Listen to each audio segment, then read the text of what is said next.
Welcome everyone to the Global Business Service webinar. So what do we plan to cover today? We will restate what in our experience constitutes a global business services model with emphasis on the 6 main building blocks. We'll also be highlighting the key success factors. And given that most GBS structures typically migrate from a mature shared service center model, we'll look at the steps to make this move. And then finally, we'll close with some key takeaways. So what is Global Business Services? From a Shared Service Link article entitled 10 Pointers to What Global Business Services Means, there are a number of elements that we should consider. Firstly, truly global. It needs to cross geographies and business units. By its very nature, you can't have a regional global business services. It needs to be multifunctional. This means dismantling silos and integrating multidisciplines, experience and skills to deliver the goal of global business excellence. And at this point, I'd like to bring in Leo. Leo, what in your experience are the disciplines that are included and how much of the technical aspects can be adopted? In my experience across a number of different industries and geographies for that matter, graduating to GBS represents a potential game changer for the organization. It's the next generation, and it can really bring a maturing of the in-house or shared services operation that the client may already have developed over many years. Traditionally, F&A and HR, of course, have been the large functions that have moved, and they've been the first movers in the history and development of this operational change. But really, I would say that all can be in scope in this journey to GBS, at least at the early stages of the project. Of course, you're going to refine that, and of course, you're going to choose which are the first movers and the later movers, depending on risk and the benefits perceived for the organization. Ask yourselves a couple of questions to really define whether you want to bring in a wider scope or a narrower scope. These might be, to what extent are you sharing across different functions within shared services? Are you co-locating physically the activities in one or more shared services centers? But paramount above all of these, can you, hand on heart today, say that you have a single governance across all functions? If the answer is no to any of those, then I would say from the outset at least consider a wider scope than a narrow one. That's really insightful, Leo, and really on that same theme, when you look at the reporting lines and responsibilities, clearly you need that clear ownership of deliverables and that C-level sponsorship. You need someone ultimately responsible for the service and added value. But where do you think the role of GBS leadership should sit? This is perhaps one of the many contentious decisions that has to be made in developing GBS. You have to have a reporting line into a senior leader who can put all functions on an equal footing. Now, traditionally, shared services, in my experience, has come under the purview of the CIO or the CFO or a split role between the two. And there's always been a tension, and it's not always been that creative, actually, or that productive. And there's created, if you like, a pecking order amongst functions, some feeling that they have a voice and they're being heard, and others feeling that they are second class and that they really aren't being seen as an equal function, making an equal contribution to the strategic plan of the business. So at this point, we need to be careful with this choice, but it certainly has to have someone who can bring a balanced coalition amongst all the functions that are moving on this journey to GBS. Okay, thank you for that, Leo. So really, I mean, to sum up, there's no obvious conclusion that this role should sit in either IT or finance, and maybe the leadership title should have 2 O's in it and no F. Moving on then, looking at the whole question of shared location, I think with the GBS model, gone are the separate centers for finance or HR or purchasing, etc. It's crucial that the newly integrated team shares locations. This does not preclude a virtual global delivery or multiple integrated locations that deliver the best skill cost mix. And likewise with shared technology platforms, it needs to be fully integrated technology solution that utilizes those existing technology platforms. In addition though, you need to harness the data to help drive the efficiency of the new structure. The next elements, processes are end-to-end. We see this as a fundamental building block, which we'll look at in more detail shortly. And that logically leads on to not just transactional. By the very nature of adopting end-to-end process ownership, this takes you beyond the transactional into those technical, judgmental, higher value aspects of business process. The next element is brand equity. The new GBS needs to develop and communicate what it stands for. Leo, what aspects of brand equity do you see as the key building blocks?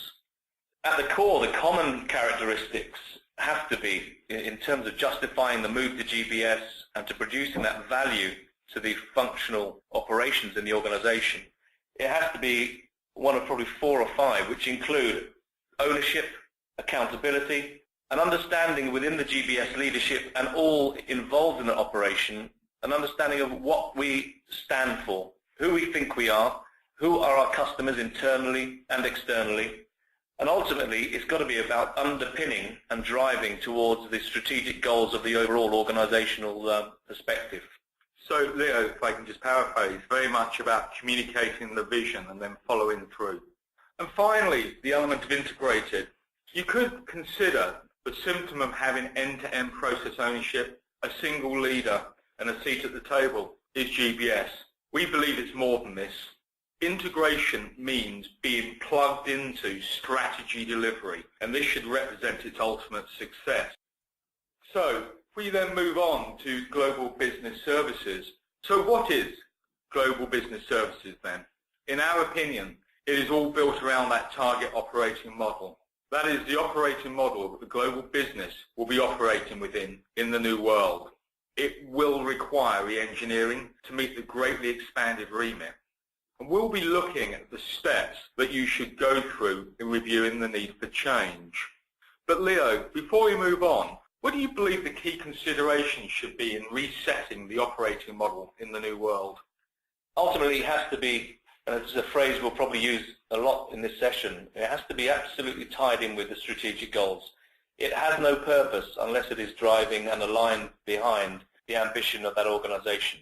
So that's one. It absolutely has to be joined up. The change has to be planned, thought through, and to lift it off the page, it has to be tested and de-risked.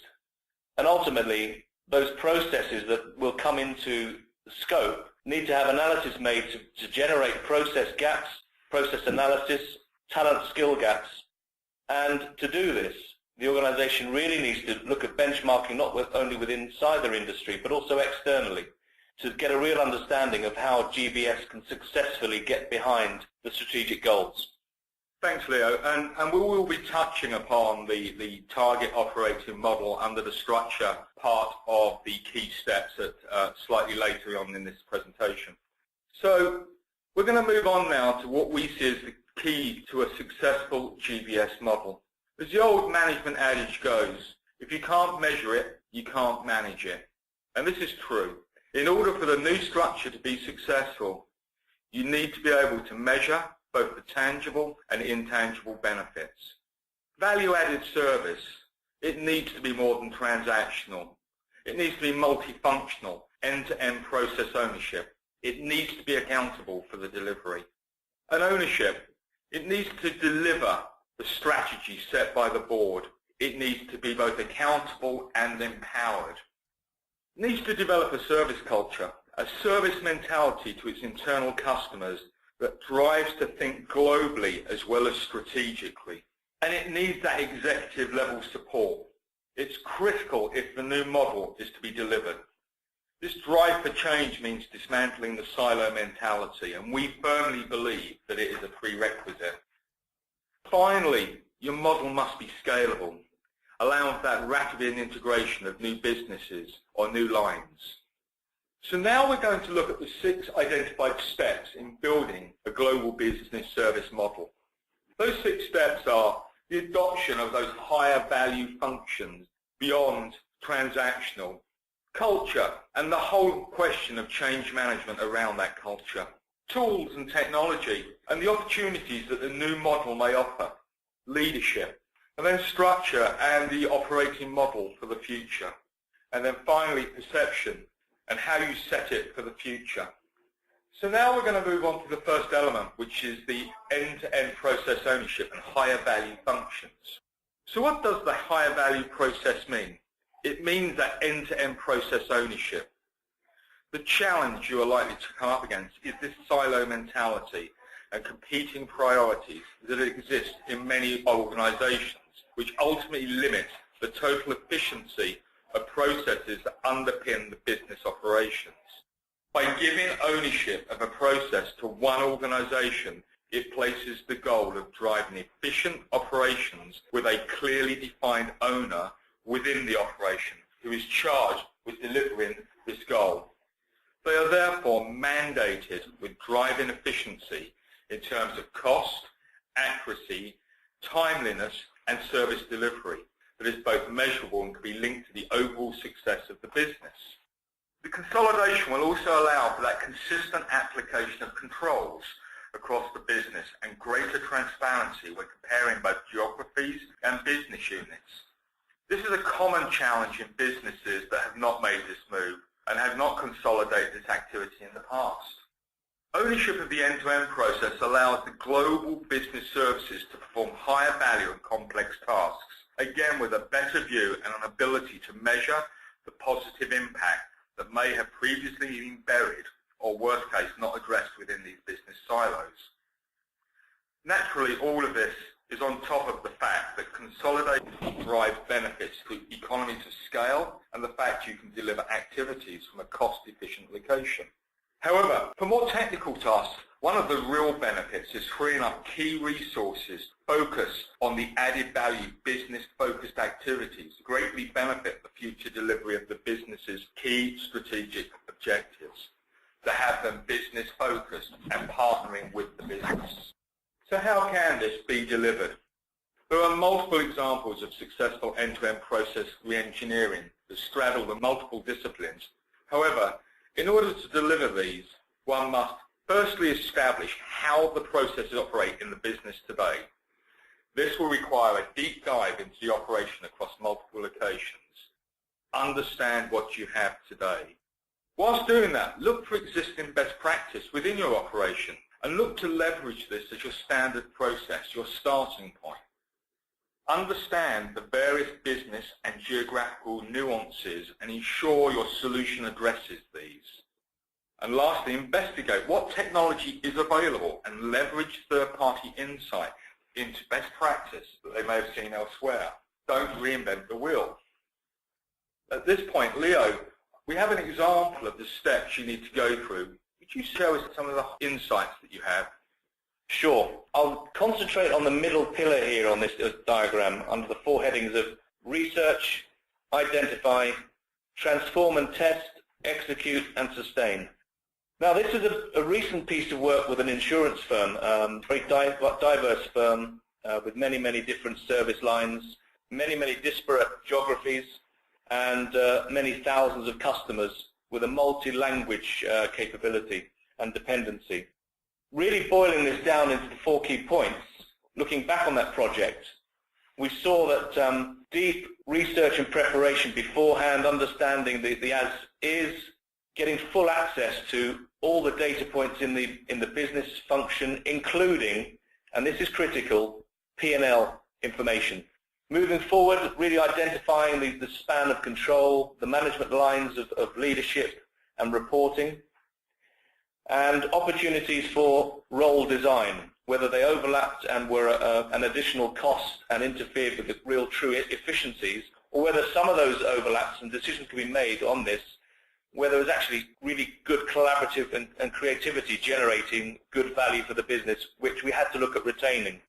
Clearly we had to redesign many areas of the processes, including the subgroups, but all along the way we, with the client, set up key milestones and performance metrics. Now these will change. Even when you think you reach BAU, this is a living, breathing and evolving process change as you move towards GBS, but you can put a stake in the sand, a reference point from which you can then travel to the next milestone.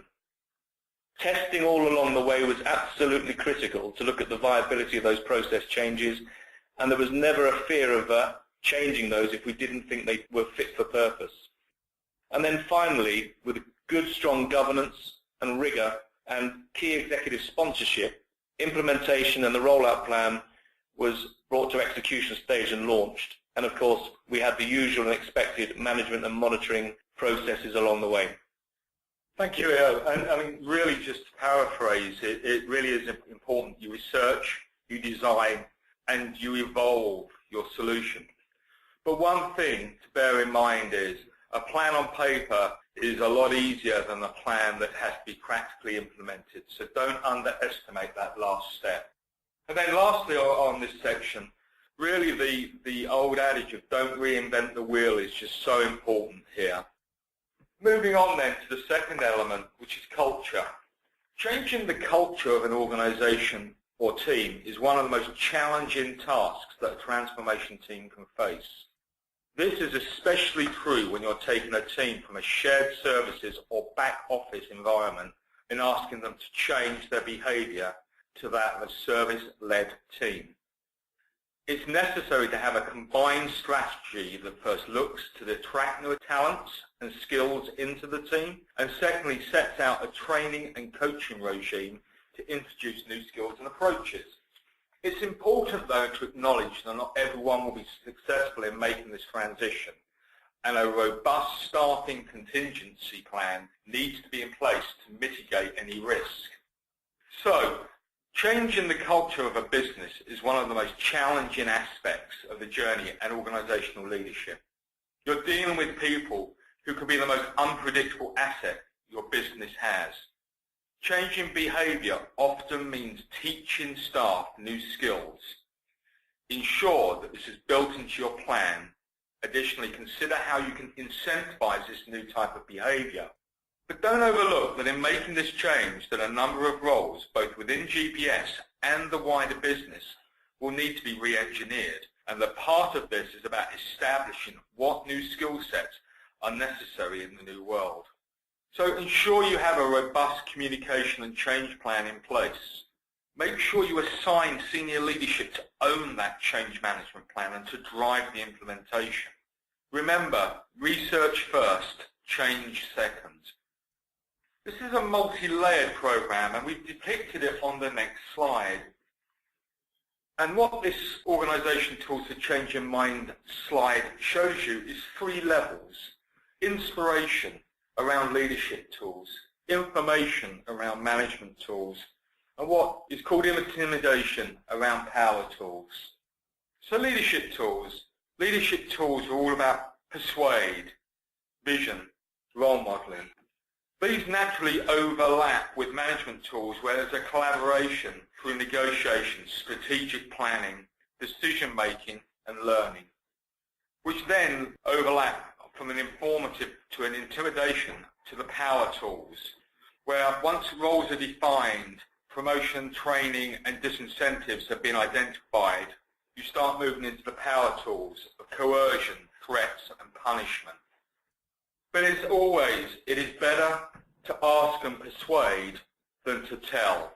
So the key takeaways: have a clear vision that is articulated and driven through all stratas of the business. Identify the key stakeholders and draw them to become the key enablers to change. Don't start with restructuring. Ensure you have done your research first. Ensure that you've established processes that support, measure and reinforce that change. Utilize all forms of tools to support change and avoid the over-reliance on the power tools, the intimidation tools. And remember, constant and consistent messaging. And now we'll move on to the third element, which is tools and technology. The introduction of end-to-end process ownership really creates that opportunity to look to introduce technology enhancements and automation that previously may have been challenging to introduce into an organization where a process was fragmented or had multiple owners across silos. We see the tools and technology enhancements you should consider fall into 3 distinct buckets.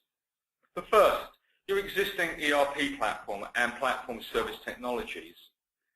Secondly, those enabling technologies that exist today. And thirdly, analytics. To start with the first, there's an opportunity for you to reconfigure the ERP system to operate in the new environment, leveraging functionality that may previously have not been exploited within the old structure. Don't overlook the importance of adding this to your plan. Moving on to enabling technology. On the market today, there's a wide range of applications designed to improve controls, enhance productivity, and even automate activity that was previously performed manually. These can range from an integrated workflow in imaging systems through to robotic applications, one of the hot topics in process automation at the moment. Additionally, cloud-based technology is becoming increasingly popular and should be considered. And lastly, the embedding of analytics into operational activities will aid in the delivery of value beyond the cost savings that the new structure should deliver, be it in detection of revenue, leakage, opportunities for working capital optimization, process enhancements, as well as the opportunities for further cost reductions. So how do you go about understanding the tools and technology that are appropriate for the new world? Well, firstly, make it formal. Have an automation strategy as part of your global business services structure. Only you will know how ruthless this can be based on the sensitivities within your organization.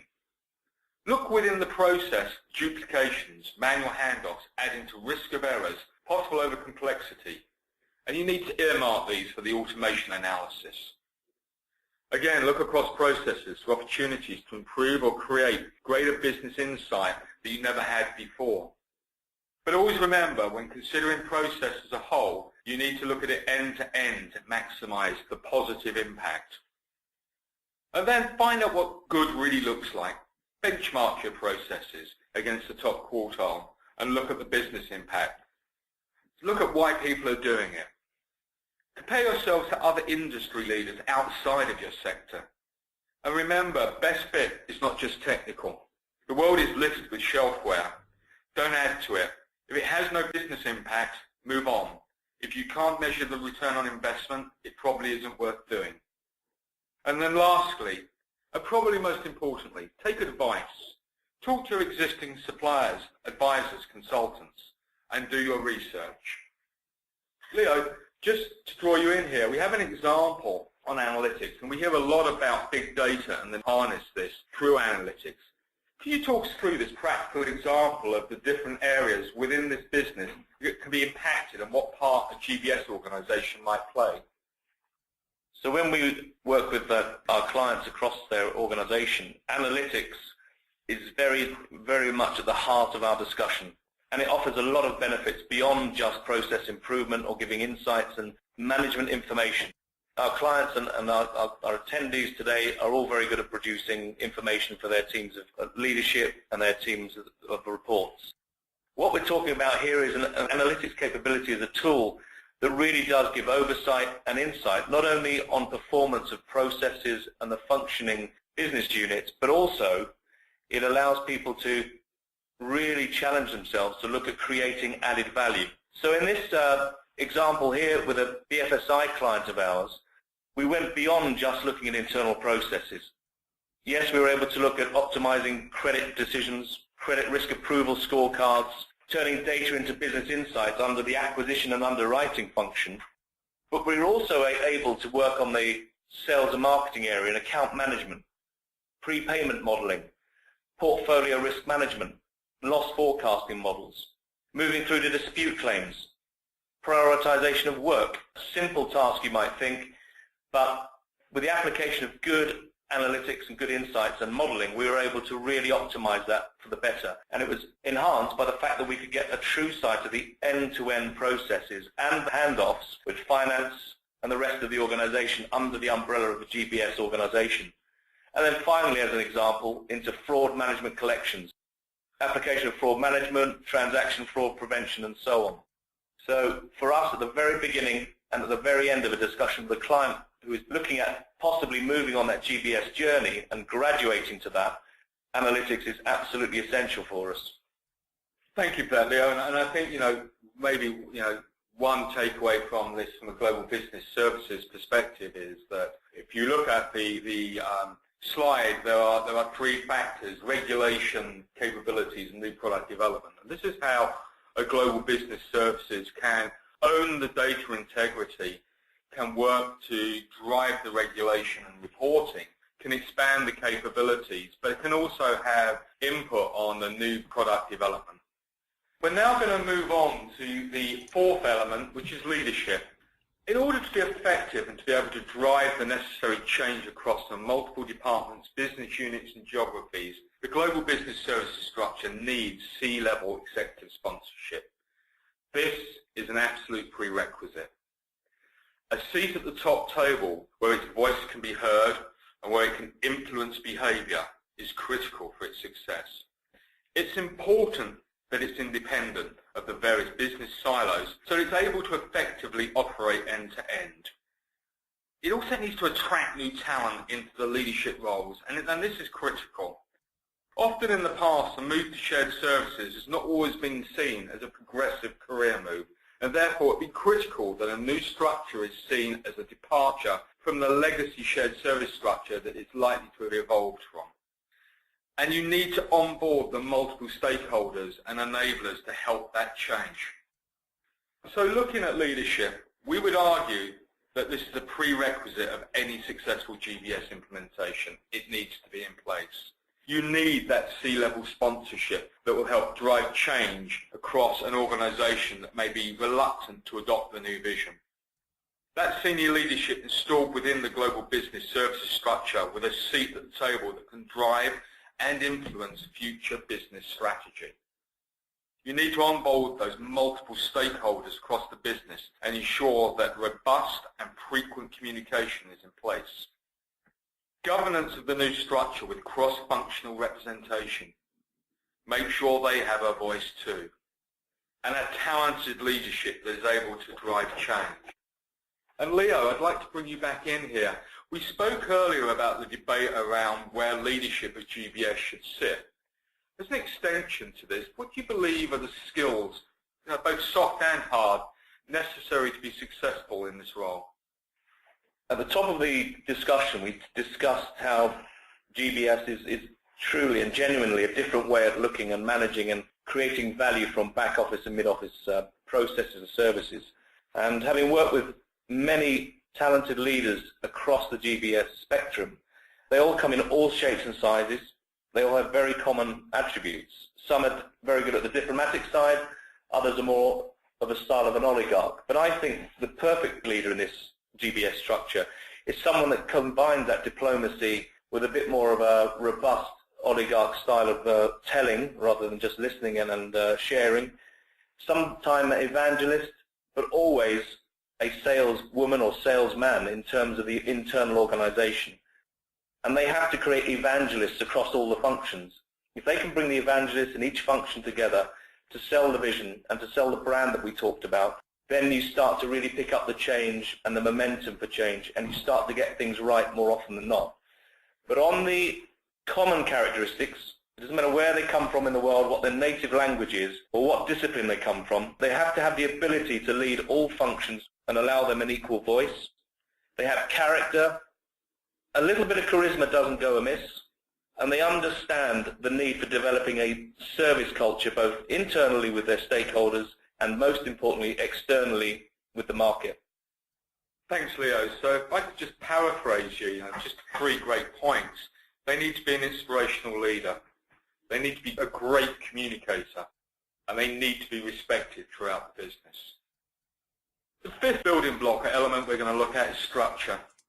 Structure needs to be looked at both a macro level to understand what the new target operating model needs to look like, but also at the micro level where you're examining the skills, cost efficiency, what third-party and flexible resources you need, and also what needs to be core to the business versus what can operate in a centralized service center.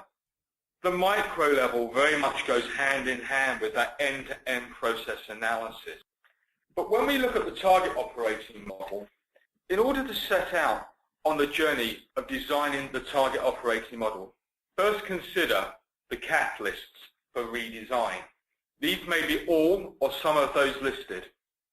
Once you understand these, you're in a position to undertake the major transformation elements. These cover the strategic, the operating, and those elements of re-engineering that will be necessary. This will lead you ultimately to the characteristics of the operating model for the future. And Leo, I'd like to bring you back in here. What part do advisors play in helping to reset this operating model for the future? I'd say at the top of the answer would be, don't be too proud or shy in asking for help in considering this journey. Your world will change, and there are a growing number of players in the market now who have done this before you. And one of the characteristics, perhaps I should have mentioned about the leadership that you see in a GBS model, is that they're very happy to talk about what they've done. They're very proud people, and they're very proud of the teams because they will have gone through difficult times before they got to the successful times. So more broadly, 3 buckets here, 3 areas you could look at. You can go and talk to your GBS organizations in maybe your competitive market, but also outside your competitive sector. You can talk to sourcing providers on their view and their take, maybe around technology and tools, current thinking, current process leaning opportunities and value creation. And finally, of course, you've got the established advisor community around the world that have got some very, very credible experience and would only be too happy to talk about their experience, share with you some of their risks in the organization of a GBS, but also a pathway to success. And I think that combination, whether you choose all 3 or 2 or 1, will give you a great insight on the whole journey that other people have gone through. Yeah, that's true, Leo. I mean, we all live in a bit of an information bubble, and absolutely, when you're making this major change, make sure that you've done your research, spoken to others, and very much learned from the mistakes they may have made. Moving on to the 6th element, which is perception. Changing or setting the correct perception within the business from the start is critical to the success of the new organization. And to this, words alone won't change people's views. So GBS will need to demonstrate value add, beyond cost savings, new insights, or adoption of best practices and technology. It will need to demonstrate greater efficiency and ongoing improvements. It really will have to develop a service mentality away from just delivery. It will need to leverage the best skills and talents from its third-party partners. And lastly, it must have that C-level support and vision necessary to drive change and overcome resistance to change. And finally, Leo, in your experience, how important is that C-level sponsorship in driving change through the organization? Without it, you will fail. Take your time and establish that connection with all the executives in your business. Certainly you can get a majority. You may not be able to bring everybody with you, but if you have that leadership in the GBS to evangelize and to sell and to keep selling internally, you will bring over those minority of people or leaders who really have their doubts about the movement. It maintains the authority of the GBS, and most of all, it binds together the governance model, which you are going to have to really bring to life and live and breathe throughout the lifetime of the GBS. And I think my final point would be, with that authority from executive sponsorship, you keep GBS relevant and focused on the strategic goals of the company. Thank you, Leo, and absolutely having that C-level sponsorship is absolutely a prerequisite. And in conclusion, the move to global business services is a fundamental change in your target operating model that the organization is currently employing, and it needs to be treated as such. So bearing this in mind, on your journey, don't underestimate any of the areas we've touched upon. And once you have that buy-in at C-level for that overall GBS strategy and its constituent parts, work out where you're going to start. So the key takeaways today, we believe, are higher value functions. So incorporate those higher value functions into your new GBS, showing that it can deliver more than just the transactional. And this is critical when you have that end-to-end process ownership. You need to drive a changing culture. It needs to move to a service culture with that constant evolving focus to deliver more.